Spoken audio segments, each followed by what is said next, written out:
Hello, folks. Do you have a moment to sit and talk about the Lord? Maxwell Lord, I mean. Yeah, before I start getting into the episode proper, I want to talk a little bit about Maxwell Lord, the character. Because I'm not sure how I feel about the show handling him. See, he is a character that exists in the comics. But he was, originally introduced as the Justice League, press agent or something like that.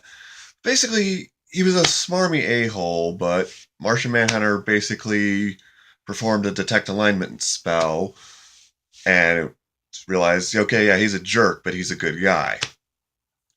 And then in the early 2000s, he was turned into a supervillain who wanted to kill all super beings, even though he himself apparently had psychic powers to the point he could mind control Superman to kill people. Yeah, that didn't go over well from what I could tell. And now in this show, he's some weird mix between Tony Stark and Lex Luthor. The Lex Luthor thing kind of bugs me for two reasons. One, it just feels like at this point, shouldn't you make a new character? Okay, maybe I could still see some similarities from what I know about the comic version of Maxwell Lord. I haven't read many stories with him either incarnation. But the part where he's basically Kara's answer to Lex Luthor, that bothers me because I feel like Kara should be getting her own unique rogues gallery, because that is like the point of the show, is that she isn't her cousin. So that they're basically giving her a knockoff version of his biggest enemy. Just really doesn't feel right. Especially since apparently he has none of the charm or tact. I mean, the whole idea with Lex Luthor is only Superman, Lois Lane, and a handful of other people realize he's bad. Everyone else worships the ground he walks on. This guy's just an a-hole. Of course, that said, that scene from last week's episode where Supergirl confronts him, that was really well done. I really like that scene, despite it, the whole thing of him being rubbing me the wrong way. I thought that part was really well done. Kudos to both actors there. So, again, something I'm still going back and forth on. I mean, Hank Henshaw is very different from his comic book incarnation, but the roots of the character still seem similar enough, because he was someone who worked for the government and something bad happened, and I don't think, well, in the case of Hank Henshaw, they have to make a lot of changes, because what ended up happening with him in the comics, let's just say he's very tied to Superman if you don't know who he is, because that would be like a 20-minute video. Okay, that said, Episode 6, Red Faced. Red Tornado!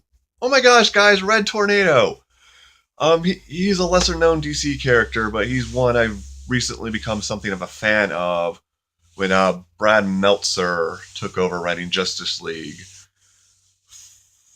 I want to say mid 2000s. It was before we hit the double digits, but anyway, I don't know if we're gonna get him that way. I don't know if we're gonna get him as a Justice League member now, but still, it was really cool that they even brought him in. I love it when more obscure characters get brought into the main, get the spotlight like that. But and he also looked a lot better than the initial pictures let on. He looked really good. The original pictures made him look like someone's Vision cosplay, but in the show itself, he was almost good as Vision from the latest Avengers movie.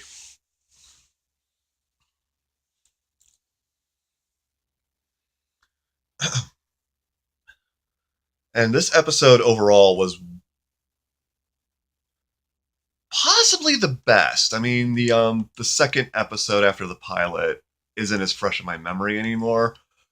I don't remember being as, oh my god, that was awesome with this episode as I was with the second episode. But overall, I feel like the show is really starting to gel. It's overcoming a lot of its hurdles, or at least it did for this episode. And again, it was actually kind of funny because Monday when the show was airing live, that's part of the reason why this one's so later. I didn't get to catch the show live this week. As the show was airing live, because I didn't get home till it was half over, I was actually talking with a friend of mine on the YouTube comments for one of my other vlogs, and we were basically talking about how the fight choreography for the show hasn't been the best. Granted, our complaints were different. My complaint was that they were shot so weird that I really wasn't sure what was going on half the time. Shaky cam and all that. This show really improved. I mean, that was a freaking smackdown both times. So yes, great. And again, the last bit where Supergirl is just unleashing everything. The heat vision's coming out. I'm really glad I brought up the glowing effect last time because, I mean, almost her entire face was red. She was pouring on the heat vision so hard. Like, her temples were red. And she was screaming, and just like the shots of her leaving Krypton. I don't know if I want to say perfect, but it was damn near. It was great. Just loved it so much. Yeah, that said, there were a couple hiccups. Alex saying that it's become sentient by. I don't know how she could have told that just by looking at computer monitors. So yeah, that just seemed like really. But though, to be fair, it did look like Red Tornado was starting to emote after she said that. My theory is that since Morrow was hooked up to that thing that let him control it telepathically when, he was shot, when he was killed, his mind transferred to the thing. I've seen less plausible things in superhero shows. It's something you get used to. That said, either way, I'm really hoping Red Tornado comes back, because I would like to see him become the hero he is in the DCU, in the comics, pre-New 52. I have no idea if he even exists in the New 52. Excuse me. I would really love it if this show started building its own superhero universe the way Flash and Arrow are doing. Maybe not another spin-off but Flash has introduced Firestorm. Uh, you know, Flash, Arrow brought in Atom. Hawk Girl is being set up. And granted, it's all working toward a spin-off show, which will have Constantine in it in the second season. But I would just love it if, maybe next season Red Tornado comes back and he does become sentient, but he realizes he wants to help humanity and he goes off and does his own thing. And maybe every once in a while we hear something about that. I'm not expecting a Red Tornado show. I think it could be great, but I'm not expecting it.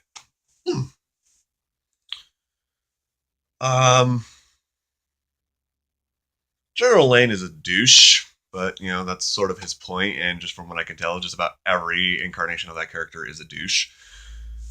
Okay, that scene where Jimmy and Kara are punching bag. Again, I try not to harp on this in every vlog, but Melissa was the perfect choice for the role. That's just all there is freaking to it. Even the people who aren't liking the show are loving her. So, I mean, Oh, Alex. I really wish I had thought to bring this up in the second episode, but Alex is awesome. Alex is a badass. Again, there are no complaints with the fight choreography where she is concerned. I love that she has taken down not one, but two villains so far. And one of them was an alien. I mean, I saw on Twitter that, the writers initially intended for Kara to take down the bug guy, but they changed it, and I'm really glad they did. Alex is fantastic. But it does remind me of something else that's sort of bugging me. Kara does not hesitate in calling Alex her sister. Yet she doesn't call her adoptive parents mom or dad.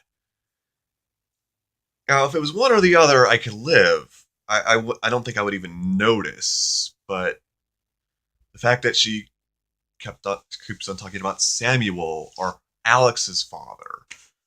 Now, granted, she came to Earth as a teenager. It might, she might just not have ever felt comfortable referring to him as a parent. I could buy that. But she and Alex are sisters. I mean, not only does, Kara say so, but the way again, I've mentioned this several times, their chemistry as siblings is perfect. So it's jarring whenever Kara doesn't refer to her Earth parents as her parents. Just really weird to me. Again, really love the. Apparently, I am in the minority here, but I am just loving what the mentoring relationship with Cat Grant. I am trying not to harp on that in every episode. But that scene where Kara just finally snaps and yells at her and then immediately starts apologizing. First rewarding, second hilarious, and then that, again, just Callista says, okay, this is a lesson. You gotta learn to control your temper. And again, what mostly makes it work for me is that my theory was wrong and that Kat has no idea Kara is Supergirl, but yet she's still inadvertently mentoring Supergirl. That's just fantastic to me.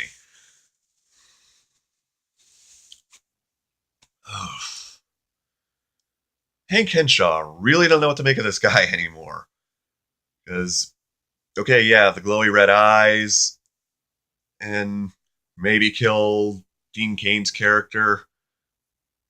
But he was so darn likable in this episode. I was just waiting for him to punch General Lane, and I would have cheered if that happened. That would have been great. So yeah, okay, I'm just rambling at this point, and I'm over my 10-minute mark that I try to keep these under. Great episode, great action, great acting. A few hiccups here and there, but again, the show is getting better. Using that cake metaphor I used a couple vlogs back, it is starting to mix more smoothly. I have a feeling that as it gets more popular, Andrew Kingsburg, I want to say, the executive producer, will get more and more control, and it'll start becoming more like The Flash, which is only a good thing. And yes, I am super stoked that it officially got a full season. So yes, I'm very excited about that. Can't wait for next week where we find out she's human for a day. I have a theory about that, but I decided I'm going to save that. No, I'm going to say it now so people don't say, oh, I've just pulled that. Like I said, heat vision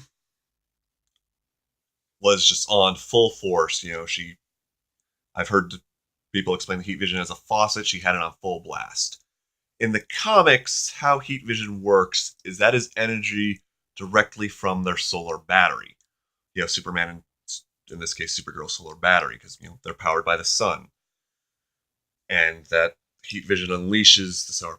So if they use their heat vision, they get tired faster, basically, because they're draining their batteries directly.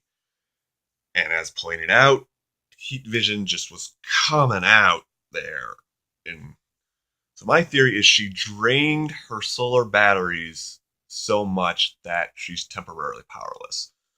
Sort of how like that new 52 solar burst thing Or, Superman goes boom and he's a normal human for 24 hours. That's my theory. I'm curious to see. Either way, I'm curious to see how it goes. That scene where she's staring at her hand bleeding. Again, Melissa, you're perfect. Thank you for bringing one of my favorite characters to such perfect life. And we're over 15 minutes, so I'm going to shut off. See you guys next week.